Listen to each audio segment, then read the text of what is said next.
आज हम इस वीडियो में पढ़ने वाले हैं वेद। तो देखिए, वेद के बारे में इस वीडियो में पूरा डिटेल पढ़ेंगे, डीपली पढ़ेंगे। तो सबसे पहला पॉइंट यहाँ पे दिया गया है कि वेद का शाब्दिक अर्थ होता है ज्ञान। वेद का शाब्दिक अर्थ क्या होता है? ज्ञान होता है। यहाँ पे कुछ टेबल दिया गया है जो कि काफ़ी महत्वपूर्ण है एग्जाम की दृष्टि से। तो देखिए, वेद कितने हैं? तो 4 हैं। ऋग्वेद, सामवेद, यजुर्वेद और अथर्ववेद। अब देखिए यहाँ पे ज्ञानी, मतलब ऋग्वेद का ज्ञानी को क्या बोला जाता है? तो होत्री। क्या बोला जाता है? होत्री। और सामवेद के ज्ञानी को बोला जाता है उदगात। और यजुर्वेद के ज्ञानी को बोला जाता है अरवु। और अथर्ववेद के ज्ञानी को बोला जाता है ब्राह्मण। अथर्ववेद के ज्ञानी को बोला जाता है ब्राह्मण। अब देखिए, वेद का ब्राह्मण ग्रंथ कौन कौन सा है? वेद का ब्राह्मण ग्रंथ कौन कौन सा है? तो ऋग्वेद का हो जाएगा कौस्तकीय, और ऐत्रेय, ठीक है। सामवेद का होगा पंचविश, और यजुर्वेद का होगा तैत्रेय और शतपथ। अथर्ववेद का होगा गोपथ, ठीक है।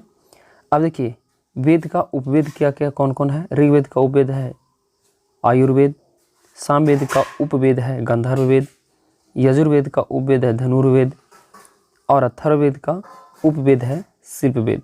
अब देखिए, आयुर्वेद के ज्ञानी को बोला जाता है प्रजापति। आयुर्वेद के ज्ञानी को बोला जाता है प्रजापति। और गंधर्ववेद के ज्ञानी को बोला जाता है नारद। और धनुर्वेद का ज्ञानी को बोला जाता है विश्वामित्र। और शिल्पवेद के ज्ञानी जो है विश्वकर्मा है। जो कि ये टेबल काफ़ी महत्वपूर्ण है, तो एक बार आप फिर से देख सकते हैं, रिपीट करके देख लीजिए और स्क्रीनशॉट भी ले सकते हैं, ठीक है। चलते हैं नेक्स्ट पॉइंट की ओर। देखिए, यहाँ पे बताया गया है, नेक्स्ट जो पॉइंट है, वेदों की रचना ईश्वर ने की। वेद और वेदों की रचना किसने किया है? ईश्वर ने की है। अतः वेद को अपौरुषेय कहा जाता है। वेद को क्या बोला जाता है? अपौरुषेय कहा जाता है, ठीक है, याद रखिएगा। नेक्स्ट पॉइंट है, गुप्त काल में कृष्ण द्वैन व्यास ने वेदों का संकलन किया। क्या किया? किसने किया था गुप्त काल में वेदों का संकलन? तो कृष्ण द्वैन व्यास ने किया था। प्रारंभ में वेदों की संख्या कितना थी? 3 थी। कितना था? 3। कौन कौन से थे? पहले ऋग्वेद, सामवेद और यजुर्वेद। अतः वेद को त्रयी भी कहा जाता है। वेद को क्या बोला जाता है? त्रयी भी कहा जाता है, याद रखिएगा। नेक्स्ट पॉइंट है, अथर्ववेद को बाद में शामिल किया गया, इसलिए इसे वेद त्रयी कहा जाता है। वेद त्रयी में नहीं रखते हैं, ठीक है। अथर्ववेद को बाद में शामिल किया गया है, इसलिए वेद त्रयी में इसे नहीं रखा जाता है, याद रखिएगा। नेक्स्ट है, अब यहाँ से पढ़ेंगे ऋग्वेद के बारे में हम पढ़ने वाले हैं। तो यहाँ देखिए, ऋग्वेद में है, इसका शाब्दिक अर्थ होता है मंत्रों या ऋचाओं का संग्रह। यानी ऋग्वेद का अर्थ होता है मंत्रों या ऋचाओं का क्या होता है? इसमें संग्रह है, यानी संग्रह इसमें है। इसमें 10 मंडल हैं और 1028 सूक्त हैं। तो ऋग्वेद में कितने मंडल हैं? 10। सूक्त कितने हैं? 1028। और ऋचाएँ कितना है?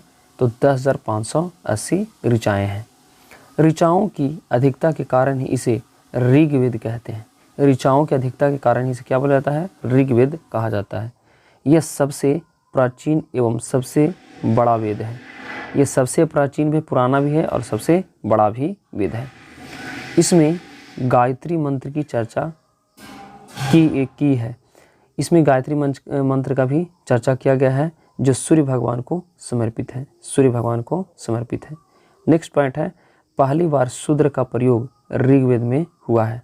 तो पहली बार शूद्र शब्द का प्रयोग ऋग्वेद में हुआ है, ठीक है।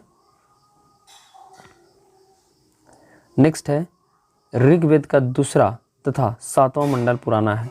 ऋग्वेद का दूसरा और 7वां मंडल क्या है?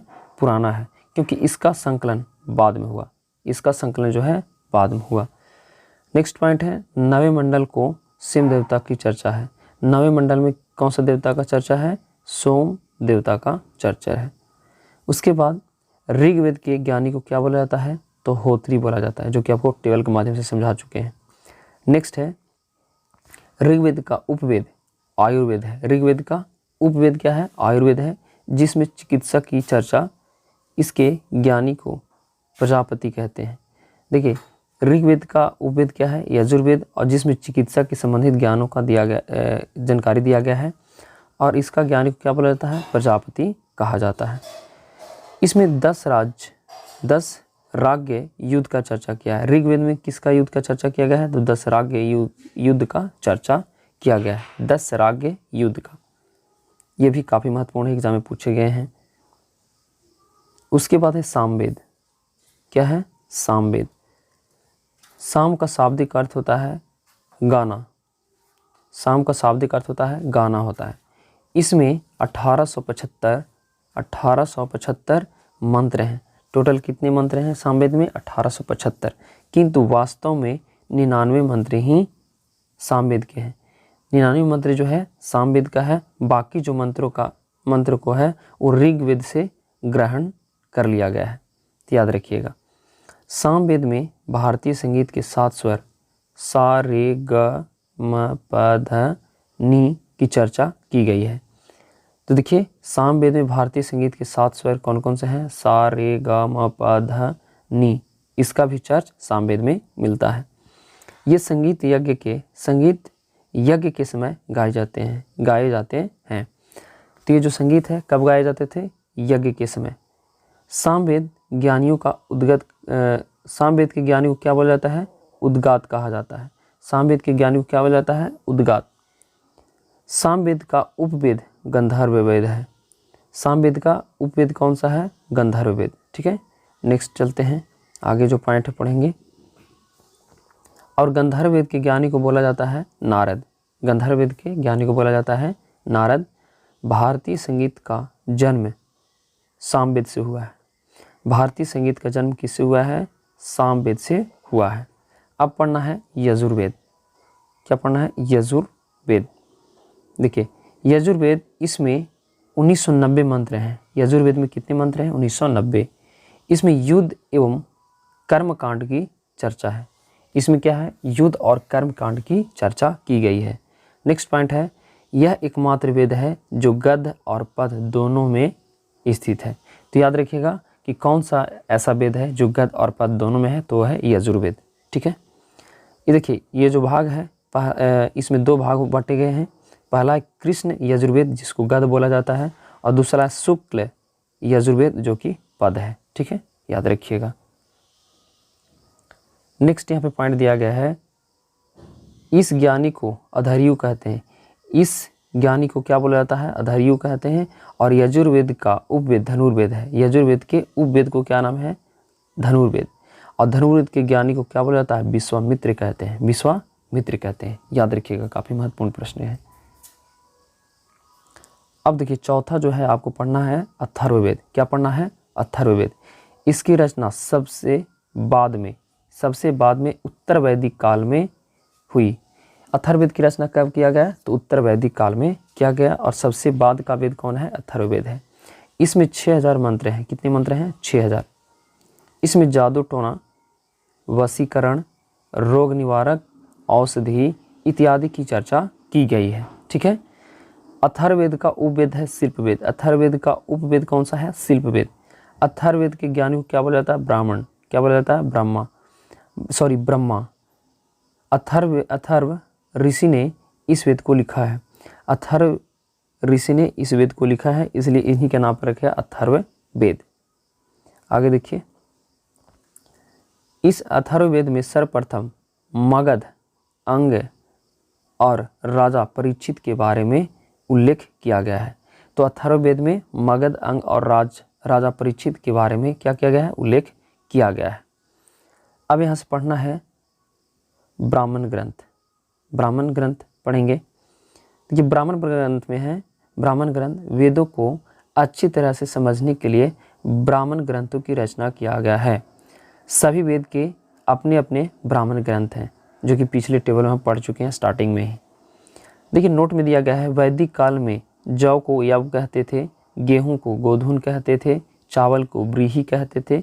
ठीक है, याद रखिएगा कि वैदिक काल में जौ को यव कहते थे, गेहूं को गोधून कहते थे, चावल को व्रीहि कहते थे। अब है अरण्यक। अरण्यक वैसी पुस्तक जिसकी रचना जंगल में की गई हो। वैसी पुस्तक जिसकी रचना जंगल में की गई हो अरण्यक कहलाता है। इसकी संख्या कितनी है? टोटल 7 है। अरण्यकों की संख्या कितना है? 7। अथर्ववेद को छोड़कर सही पुस्तक अरण्यक है, यानी अथर्ववेद को छोड़कर सभी जो पुस्तक है क्या है? अरण्यक है। अब वेदांग पढ़ना है। वेदों को भली भांति समझने के लिए वेदांग की रचना की गई है। अब देखिए वेदांग कितने हैं और कौन कौन से हैं। देखिए वेदांगों की जो संख्या है वो 6 है। अगर ट्रिक से माध्यम से याद करना चाहते हैं तो व्याजो निसी कच है। व्यादो निसी कच, अगर इसको आप याद कर लेते हैं तो आपको कभी भूल पाइएगा। इसको व्याख्या करेंगे तो व्याज का मतलब होता है व्याकरण, ज्योतिषी, निरुक्त, शिक्षा, कल्प और छंद। यही जो है वेदांग है। 6 वेदांग हैं। व्याकरण, ज्योतिषी, ज्योतिष, निरुक्त, शिक्षा, कल्प और छंद। ठीक है। अब देखिए इनका रचना जो दिया गया है यहाँ पे डिटेल में पढ़ेंगे। ये कौन से संबंधी है? व्याकरण जो है ये इनका जो लेखक हैं वो व्याकरण अष्टाध्यायी से संबंधित। ज्योतिषी बृहत संहिता, इसका जो रचना किया व्याकरण का पाणिनि ने किया है। और ज्योतिषी बृहत संहिता जो कि ब्राह्मीर ने इसका रचना किया है। निरुक्ता निरुक्त शास्त्र से संबंधित है। शिक्षा जो शिक्षा शास्त्र से, कल्प कल्प शास्त्र से, छंद छंद शास्त्र से। ठीक है। आगे इसको डिटेल में पढ़ेंगे, अभी देख लीजिए। अब देखिए यहाँ से पढ़ना है कि निरुक्त की रचना यस्क महोदय ने किया। निरुक्त की जो रचना है किसने किया? यस्क महोदय ने किया, जिसका अर्थ होता है भाषा विज्ञान होता है। जिसका अर्थ क्या होता है? भाषा विज्ञान होता है। गौतम ऋषि ने कल्प की रचना की। आपसे पूछा जा सकता है कि कल्प की रचना किसने की? तो गौतम ऋषि के द्वारा किया गया था। वेद वेदांग पढ़ने वाले अध्यापक को उपाध्याय कहते हैं। वेद और वेदांग को पढ़ाने वाले अध्यापक को क्या बोलते हैं? उपाध्याय कहते हैं। ठीक है। तो यहाँ हो गया। आप पढ़ेंगे पुराण। क्या पढ़ना है? पुराण। पुराण देखिए पढ़ना है हमें पुराण। इसकी रचना महर्षि लोमहर्ष तथा उरसर्वा ने की। तो पुराण की रचना किसने किया? महर्षि लोमहर्ष और उरसर्वा ने किया। इसकी जो संख्या है टोटल 18 है। पुराणों की संख्या 18 है। इसे 5वां वेद या वेदों का वेद भी कहते हैं। आपसे पूछा जा सकता है वेदों का वेद किसे कहा जाता है? तो पुराण को कहा जाता है। और 5वां वेद किसे कहा जाता है? वो भी पुराण को कहा जाता है। इससे प्राचीन राजवंशों की जानकारी मिलती है। इससे क्या होता है कि प्राचीन राजवंशों के बारे में और उनके पढ़ने के जानकारी मिलता है। किसमें? पुराण में। स्त्री शूद्र को इसे पढ़ने की अनुमति नहीं थी। वे इसे सुन सकते थे, सिर्फ सुन सकते थे, पढ़ नहीं सकते थे। अब यहाँ पे देखिए पुराण पढ़ना है हमें। तो देखिए पुराण जो है यहाँ पे देखिए विष्णु पुराण पहले है। विष्णु पुराण इससे मौर्य वंश की जानकारी मिलती है। यानी विष्णु पुराण से हमें क्या जानकारी मिलता है? मौर्य वंश की जानकारी मिलता है। दूसरा है मत्स्य पुराण। मत्स्य पुराण इससे सातवाहन वंश की जानकारी मिलती है। तो मत्स्य पुराण से हमें किसका जानकारी मिलता है? तो सातवाहन वंश की जानकारी मिलती है। इसमें विष्णु भगवान के 10वां अवतार की चर्चा किया गया है। उसके बाद है वायु पुराण। इसमें गुप्त वंश की जानकारी मिलती है। वायु पुराण में गुप्त वंश की जानकारी मिलती है। इसमें लिखा है कि समुद्रगुप्त का घोड़ा 3 समुद्रों का पानी पीता था। समुद्रगुप्त का जो घोड़ा था वो 3 समुद्रों का क्या करता था? पानी पीता था। ये काफी महत्वपूर्ण प्रश्न है, एग्जाम में पूछे जा सकते हैं। उसके बाद है उपनिषद। उपनिषद इसका अर्थ होता है गुरु के समीप बैठना और ज्ञान प्राप्त करना। उपनिषद का अर्थ होता है कि गुरु के समीप बैठना और ज्ञान प्राप्त करना।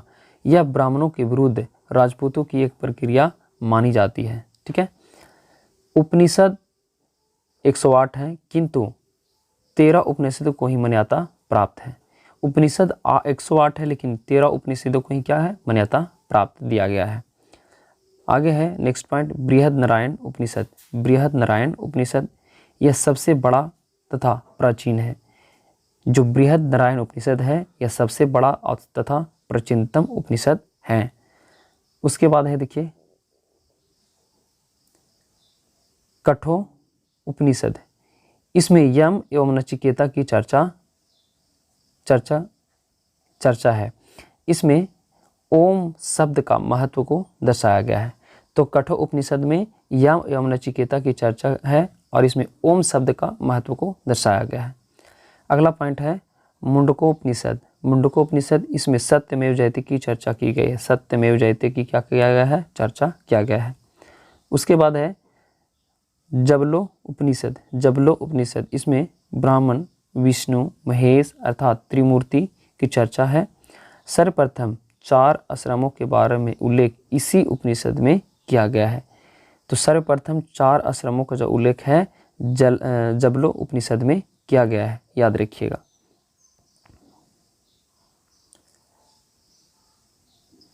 उसके बाद है जलो उपनिषद। यह सबसे बाद का उपनिषद है। इसकी रचना अकबर के समय हुई। जलो उपनिषद यह सबसे बाद का उपनिषद है और इसकी रचना अकबर के द्वारा किया गया है, याद रखिएगा।